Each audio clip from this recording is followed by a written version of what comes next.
Bien, on aborde maintenant la question de la diffusion des savoirs dans cette maison des sciences de l'homme. Et pour ça, pour en parler en particulier pour ce qui est des publications, Sophie Bellassel est responsable des éditions à la maison des sciences de l'homme. Merci de nous avoir rejoints. Donc peut-être quelques mots sur la diffusion des savoirs telle qu'elle est appliquée ici à la maison des sciences de l'homme de Montpellier. Oui, je l'avais rapidement dit dans mon introduction. Une des tâches de la MSH, c'est certes d'héberger des programmes de recherche, mais c'est aussi de développer la diffusion du savoir. Alors, on aurait pu prendre l'exemple de MSHM TV, j'en ai dit quelques mots, qui joue un rôle très important, on va dire, au niveau audiovisuel. Voilà.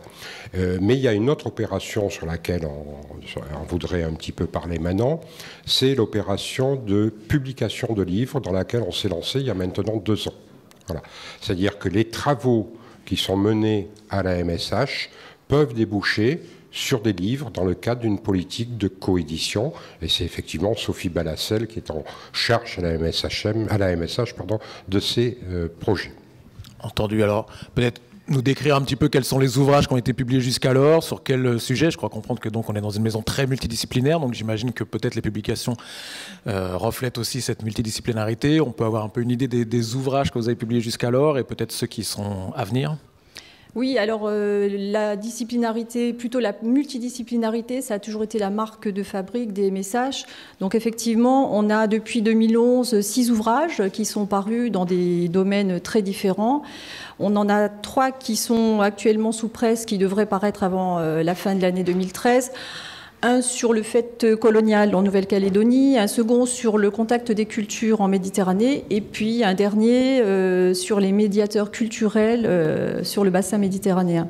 Cette politique d'édition, de soutien à la publication, elle vise essentiellement à valoriser les résultats des travaux de recherche menés dans le cadre des programmes de la MSH, donc des programmes pluridisciplinaires. Et ce processus se fait sur la base de 2 critères bien définis. Le premier, tout d'abord, c'est que les manuscrits proposés doivent être en lien directement avec les programmes de la MSH. Alors soit directement issus de ces programmes, soit en lien avec les thématiques abordées dans le cadre de ces programmes.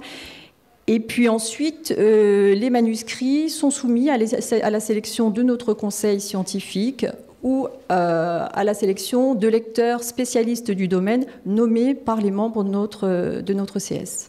D'accord, et sachant que cela se passe avec des systèmes de coédition ou... Oui, en fait, notre volonté, c'est dès le départ, c'est d'avoir fait le choix d'une formule qui nous semblait la plus adéquate, c'est-à-dire coéditer avec des maisons d'édition de renom, dans des domaines différents, puisque le propre de la MSH, c'est l'interdisciplinarité. Et donc, on a à chaque fois, bien sûr, dans nos contrats, une condition qui apparaît, qui est la visibilité, c'est-à-dire un logo de la MSH visible en couverture de chacun des ouvrages. Entendu. Les 6 ouvrages qui sont sortis, par exemple, l'ont été chez des éditeurs comme Guttner, les presses universitaires d'Aix-Marseille, ou encore des maisons d'édition comme Cartala. D'accord, donc ce qui est une garantie supplémentaire de qualité de votre politique éditoriale. Pardon. Merci à vous et merci donc encore une fois pour cet accueil à la Maison des Sciences de l'Homme. Merci d'être venu jusqu'à nous.